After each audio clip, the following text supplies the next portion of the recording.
Hello, this is Nectaria with Soapfistication, and today I'm going to show you how to use I call them cup style molds, because I feel like these are like cups, sort of, that you put in the sleeve.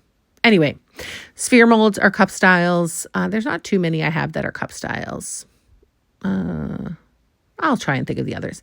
Anyway, if you want to be consistent with these, and with really 3-piece molds, you really need to be weighing your mix and how much is going in so you can be consistent. So I'm just putting my bowl on the scale, tearing it out, and then as you see here, I'm putting the cup in and having it come below the sleeve a bit. And I'll talk about why in a moment. And I'm just kind of lightly putting mix in there.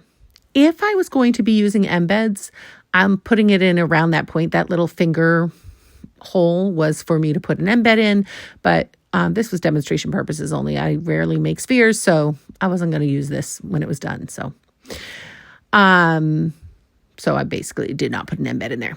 Anyway, when I have enough mix in there, I'm just going to put that top on and I'm going to compress it together.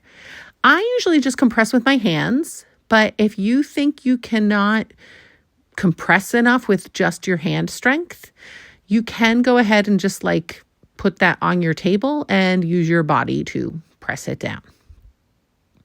And now I need to get it out of there. By the way, do you see this, like how much space is there? We're going to talk about that in a moment. That's kind of a good indication of your Saturn ring size. Anyway, I tapped it for a bit, and then I'm just kind of going back and forth inside the sleeve for a bit, and that's just going to help kind of get any loose bath bomb dust out of there. And now you can really see the size of your Saturn ring, which is that how much mix is going to be in between the two halves. Halves. Just using my tapping spoon to help release it from the mold. And as you see, I could just pull it right off. I can't always pull it right off. So you'll see other examples of, look, see, this is an indicator of how small your Saturn ring will be. And take a note of how much weight you put in there, and then you're just going to repeat it. Okay, let's go back into this. So I'm just going to make another one, but I'm going to show you another tool that I'm doing. And this time, as you see, I pulled that bottom piece out a little bit further. Did you see kind of how I angled it? And you could see that. And that's because this time I'm going to make a bigger Saturn ring. So as you see, as I push it together, there's a little more of that like inside piece sticking out. See that? And you'll see that again later. And that's showing that it's going to be a bigger Saturn ring.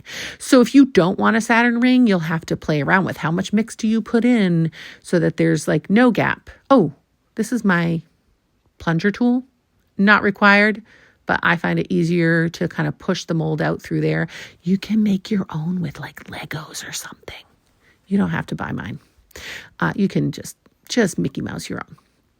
Anyway, so just tap in here. And as you see already, it's going to be a bigger Saturn ring. So some people like a big Saturn ring. Some people don't like a big Saturn ring. And you'll have to see how much you want to add to get the size that you are comfortable with. The tricky thing is you really need to have enough mix in to compress. But if you don't want a Saturn ring, it's going to be a very you will have to find the right amount, because too little, your bath bomb won't stay together. Too much, you get a big Saturn ring. Finally, I just wanted to kind of show you how to make like a multicolored one with these molds. And so you'll see I'm just kind of filling this up in random ways. I'm going to fast forward through this because it takes a lot longer to do multicolored.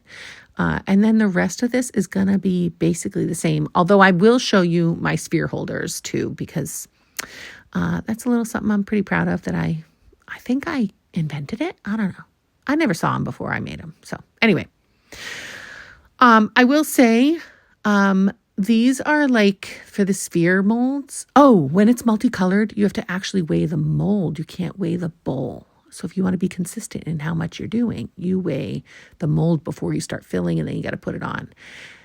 It's a little harder to do. So to me, this is a little bit more advanced, just unless you're okay with being messy. And all the rest of this is the same till I unmold.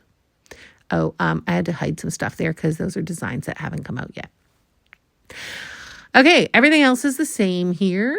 And I'm going to rub it off. And then a lot of people complained about, first of all, unmolding, and then it's on your tray and it's moving all over the place, rolling around. And so I developed these sphere holders.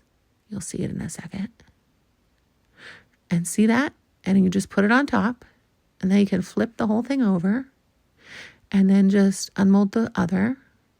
And look, it's there. I like the look of the other side better. I had tried to swirl that and it didn't work. So now it will dry without getting like a flat bottom because it's like sitting on a rounded thing instead of your tray. And then I can also just put this on my tray to have it not have it roll around and stuff like that. So yeah. Anyway, this went too long. So happy making. Oh yeah, like and subscribe and share. Thanks.